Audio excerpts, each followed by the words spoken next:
वित्तविहीन शिक्षक विधायक आगरा माननीय श्री आकाश अग्रवाल जी द्वारा आज उत्तर प्रदेश के माध्यमिक वित्तविहीन शिक्षकों के संदर्भ में प्रेस वार्ता की गई। दोस्तों, मांगे न माने जाने पर सरकार के खिलाफ आंदोलन की चेतावनी दी। दोस्तों, ये प्रेस कॉन्फ्रेंस में क्या बातें हुई, आइए आप आगे देखते हैं। आज लखनऊ में यह प्रेस कॉन्फ्रेंस क्यों आयोजित की गई? तो आज ये प्रेस कॉन्फ्रेंस इसलिए आयोजित की गई है कि हमारी जो वित्तविहीन शिक्षकों की स्कूलों की समस्याएं हैं उनके समाधान के लिए हम सरकार को बताने आए हैं कि हमारी क्या क्या समस्याएं हैं। अक्टूबर 2020 में इलेक्ट्रॉनिक मीडिया और न्यूज़पेपर के माध्यम से हमें ये खबर जानकारी मिली थी कि हमारे वित्तविहीन शिक्षक साथियों को आर्थिक सहयोग दिया जा रहा है, लेकिन यह आज 10 महीने बीत जाने के बावजूद भी हमारे शिक्षकों को आर्थिक सहयोग नहीं मिला है।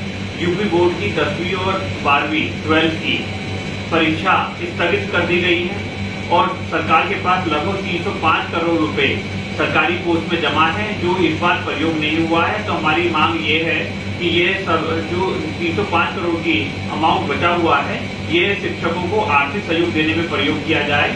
मेरे द्वारा मार्च 2021 में भी सरकार से शिक्षकों को आर्थिक सहयोग देने की बात की गई थी, तो उसमें उप मुख्यमंत्री श्री दिनेश शर्मा जी ने ये कह दिया था कि सरकार के पास फंड उपलब्ध नहीं है। लेकिन आज जब सरकार के पास 305 करोड़ रुपए का फंड उपलब्ध है, तो ये हमारे शिक्षकों को सहयोग दिया जाए।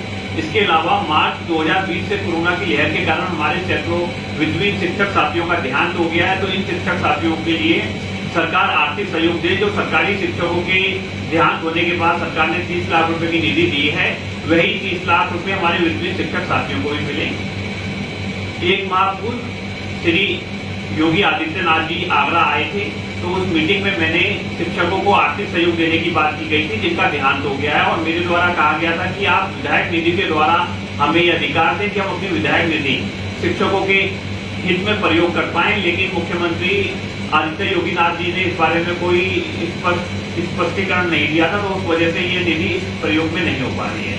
यदि 305 करोड़ रुपए की जो परीक्षा शुल्क की धनराशि सरकार के पास कम पड़ती है, तो जो मेरे वेतन मद है, इसके अलावा जो विधायक निधि है, वह विधायक निधि भी प्रयोग करके हमारे शिक्षकों को सहयोग करें। इसके अलावा मेरा ये कहना है कि जो वाहन इलेक्ट्रिसिटी का बिल विद्यालय बंद होने के कारण दिए जा रहे हैं, तो उसमें भी सरकार रियायत दे। जैसे बिजली के बिल में जो फिक्स चार्ज है वह हटा दिए जाए, केवल यूनिट के आधार पर स्कूल बंद के समय का बिल लिया जाए।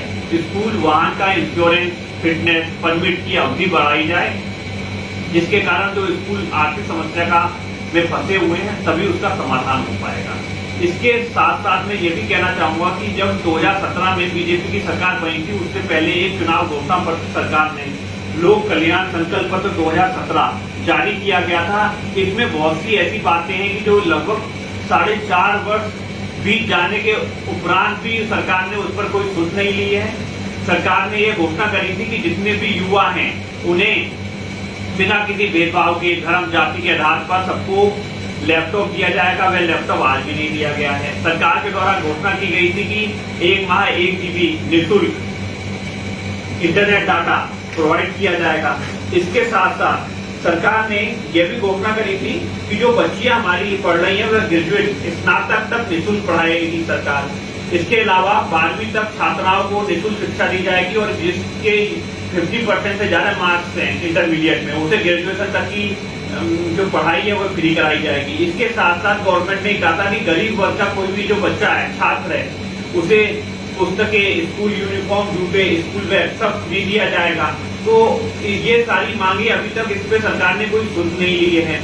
सभी कॉलेज विश्वविद्यालयों को सरकार ने कहा था वह इंटरनेट मुफ्त वाईफाई प्रोवाइड कराएंगे। तो सरकार ने वादे तो बहुत कर दिए थे, लेकिन वे वादे पूर्ण नहीं हुए हैं। तो हम सरकार को जगाने आए हैं। जो सरकार आज किसी भी, ना तो जनता की ना शिक्षकों की, जो नहीं सुन रही है, तो हमारा ये कहना है जो सरकार घमंड अहंकार में चूर हो गई है, वह अपनी आंख खोल ले। 10 महीने बाद चुनाव होने हैं। यदि हमारे शिक्षकों की मांगे पूरी नहीं की गई जो सरकार ने घोषणा करी थी, तो हमारा प्रत्येक शिक्षक चाणक्य बन के इस सरकार को उखाड़ फेंकेगा। तो मेरी सरकार से मांग है कि वह हमारी सभी जो शिक्षक साथी हैं उनकी मांग को पूरा करे और अपने जो चुनावी घोषणा पत्र में 2017 में बातें कही गई थी वह पूरी की जाए। यदि सरकार आपकी बात नहीं सुनेगी तो आपका संगठन क्या करेगा? हमारे जो संगठन है उसकी कार्यकारिणी की बैठक होगी। आंदोलन या जो भी अनशन के द्वारा हम सरकार से अपना विरोध प्रदर्शन जाहिर करेंगे और यदि सरकार फिर भी बात नहीं मानेगी तो हमारा प्रत्येक शिक्षक इस बात में सक्षम है कि इसका नुकसान सरकार को उठाना पड़ेगा। धन्यवाद।